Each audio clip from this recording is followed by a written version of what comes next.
Hi everyone! What comes to your mind when we talk about Hong Kong? Is it the culinary delights or the amazing night view? Well, Hong Kong has long been acclaimed as a world city due to its reputation for cultural diversity. Over the decades, Hong Kong citizens have become increasingly open-minded and gained a high level of acceptance towards different cultures, surpassing many other places in this regard.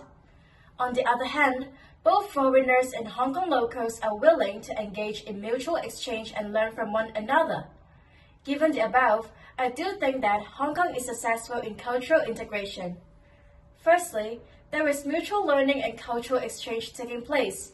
In terms of education, Hong Kong has long implemented inclusive education, allowing non-Chinese students to learn alongside their local counterparts.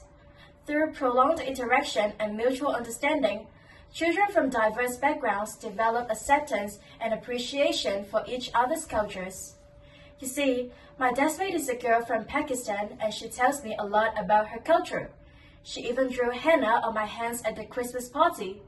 Moreover, Hong Kong has not been solely influenced by a single culture, but indeed shaped by the convergence of different ethnic cultures. With Hong Kong influenced by various ideologies, it has achieved cultural fusion, which results in a mainstream set of values and beliefs unique to the people of Hong Kong. Secondly, Hong Kong exhibits diverse architectural facilities that respect and embrace different cultures. Hong Kong's greatest advantage over other regions lies in its freedom of religion and acceptance of various religious beliefs. For instance, Hong Kong accommodates mosques for the Pakistani community and Catholic churches for the Western community. This reflects the ongoing cultural proliferation and freedom in Hong Kong. Furthermore, Hong Kong citizens possess a high level of acceptance towards different cultures, resulting in the presence of numerous cultural hubs representing various ethnicities. For example, the renowned Chongqing Mansions, held by Time magazine as the epitome of globalization. Besides, as a former British colony, Hong Kong showcases architectural landmarks such as the Clock Tower in Tsim Sha Tsui and the Murray Building, which exhibit a fusion of Western influences. The coexistence of diverse cultures within Hong Kong's community demonstrates the permeation and cultural integration of different ethnicities. As part of the Hong Kong people, I am really proud to live in a place filled with diverse cultures. Yet, the success in this moment is only the first step. I firmly believe that someday, Hong Kong's cultural integration will be on the next level. Thank you. Hello everyone. I believe every one of you are familiar with well-known fairy tales such as Cinderella and Little Red Riding Hood. For me, these fairy tales are my childhood memories, and each of them had shaped my childhood.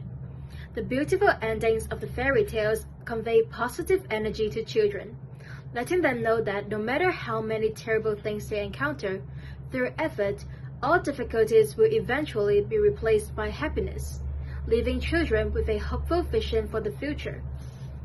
But imagine, what would happen if fairy tales ended up with tragic endings?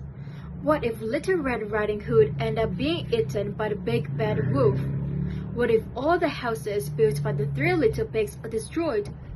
All of this shouldn't be an expected ending for the fairy tales. Firstly, a happy ending can protect the childhood of each child. In a world full of unknown, fairy tales represent a beautiful vision of the future. A happy ending is like the characters in the story fulfilling one dream after another for me. But if the final outcome of the character who accompany you on an adventure is death, can the fragile minds of children bear this? Let's consider the original version of Cinderella, where the stepmother encourages Cinderella's stepsisters to cut off parts of their feet to fit into the glass slippers. At Cinderella's wedding, their eyes are even pecked out by doves. Do you really think this ending is suitable for children to watch? Secondly, fairy tales teach children that through hard work, they will be rewarded with a happy ending. This also instills values such as honesty, bravery, and kindness. In the story of the tortoise and the hare, the hard-working tortoise overcomes numerous obstacles and defeats the hare. teaching children that even if they are not as talented as others, they can still surpass them through efforts. Conversely, if the story ends up with the lazy and arrogant hare winning the race, the one who doesn't work hard achieves the final success, then what education value does this fairy tale actually have?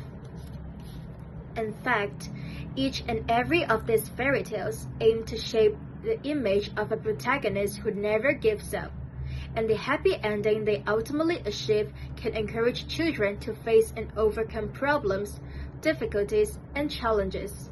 This is why fairy tales should be given a happy ending, to help the future generation continue striving. Thank you.